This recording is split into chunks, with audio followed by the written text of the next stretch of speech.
சுவானியும் கூட்டிட்டு வா.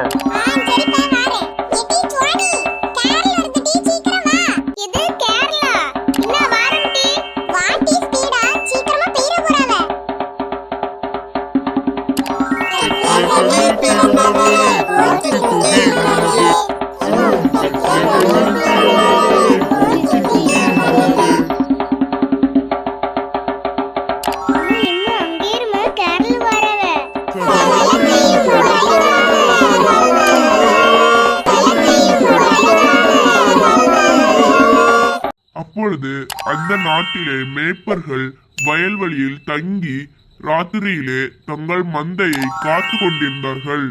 அவ்வேளையில் கர்த்தருடைய தூதன் அவர்களிடத்தில் வந்து நின்றான். கர்த்தருடைய மகிமை அவர்களை சுற்றிலும் பிரகாசித்தது.